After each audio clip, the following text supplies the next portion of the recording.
Hello student, मैं Tara Bharti. Welcome to Tara Bharti classes. और आज इंग्लिश ट्रांसलेशन की क्लास में टेंस का नेक्स्ट स्टेप पढ़ेंगे। यानी कि लास्ट टाइम हमने देखा था प्रेजेंट कॉन्टिन्यूअस, आज देखेंगे हम प्रेजेंट परफेक्ट से के रूल क्या होते हैं, उसकी परिभाषा क्या होती है और इससे संबंधित सेंटेंस हम किस प्रकार से बनाते हैं।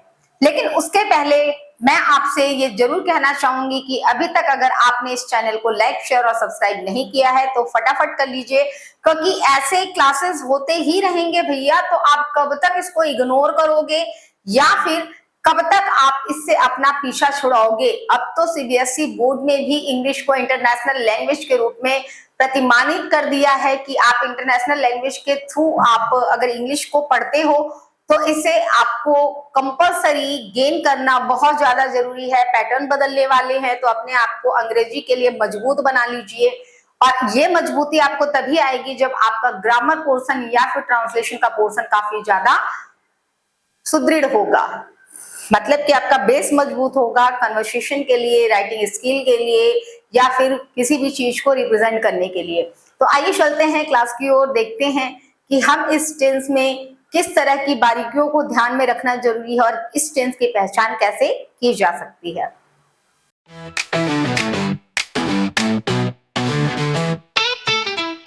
अगर हम बात करते हैं प्रेजेंट परफेक्ट टेंस की तो इसको हिंदी में वर्तमान पूर्ण काल कहा जाता है।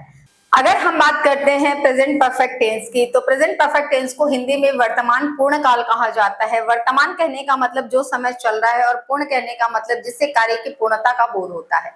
अब कुल मिला के अगर हम सभी चीजों को आपस में कनेक्ट कर देते हैं, जोड़ देते हैं, तो हमें जो परिभाषा मिलती है वो होती है वाक्य में कर्ता द्वारा संपादित कार्य का वर्तमान समय में पूर्ण होने का बोध होता है, यानी हो चुकने का बोध होता है। तो आप यहाँ कह सकते हो कार्य का वर्तमान समय में हो चुकने का बोध होता है। पहचान होगी चुका है, चुकी है, चुके हैं। परिभाषा के तौर पर आप क्या लिख सकते हो, परिभाषा में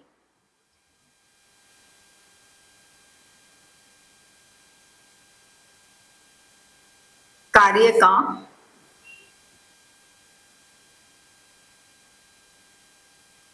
वर्तमान समय में पूर्ण हो चुकना पाया जाता है, पूर्ण हो चुकना पाया जाता है।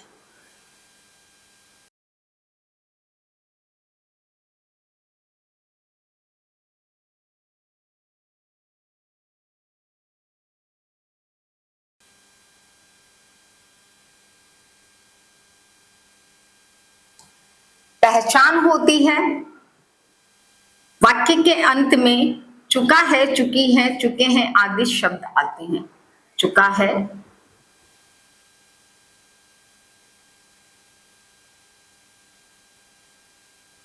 चुकी है,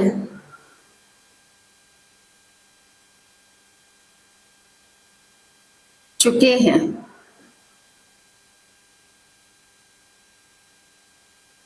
आदि शब्द।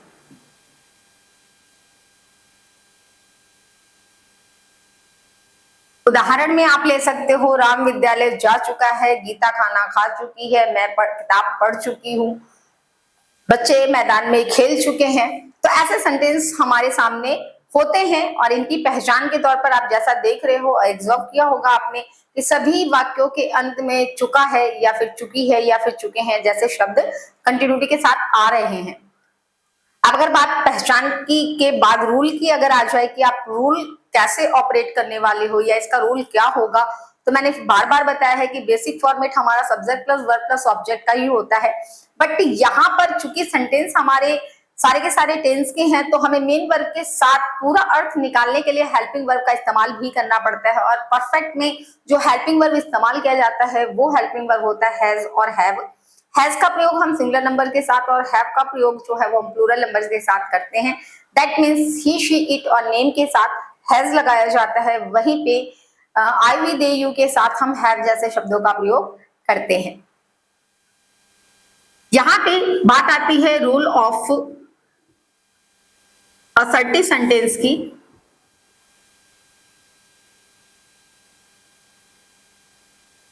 सेंटेंस की मैं बार बार आपको ये चीजें कहना चाहूंगी कि ये चीजें जो भी आप टेंस बना रहे हो और ये सोच रहे हो कि ये चीजें चमत्कारिक हैं, आ जाएंगे सिर्फ एक बार रूल पढ़ के, तो ऐसा नहीं है।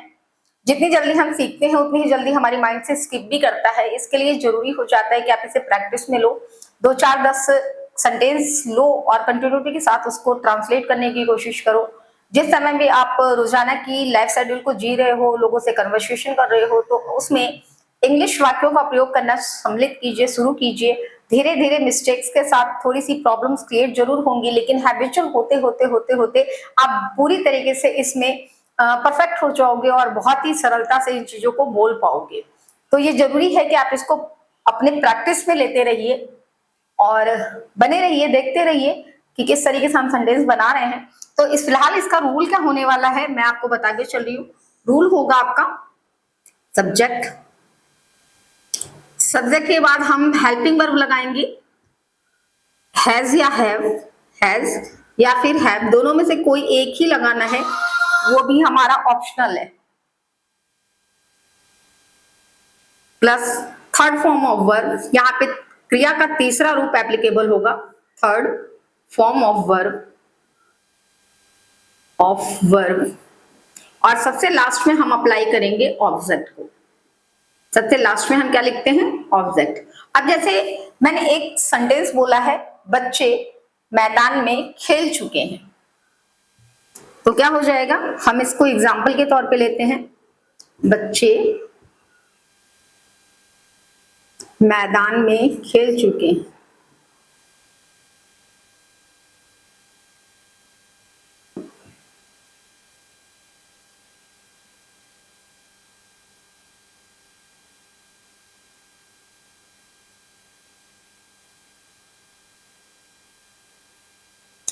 थोड़ा सा देखिए, बच्चे है यहाँ पे, बच्चे, बच्चे दैट मीन्स बच्चों की संख्या यहाँ पे प्लूरल फॉर्म में है, तो हम यहाँ पर लिखेंगे चिल्ड्रंस,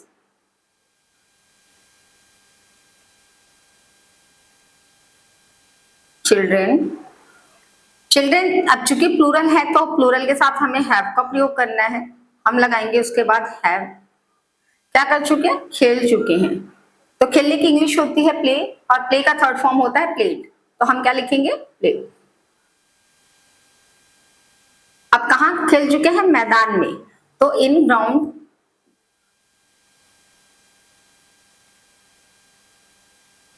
और देखिए कितना इजीली हमने एक सेंटेंस बनाया, children have played in ground. यहाँ पर ऐसे ही बहुत से सेंटेंस हैं जिन पर आप प्रैक्टिस कर सकते हो और रोजाना की जिंदगी में आपके होते हैं।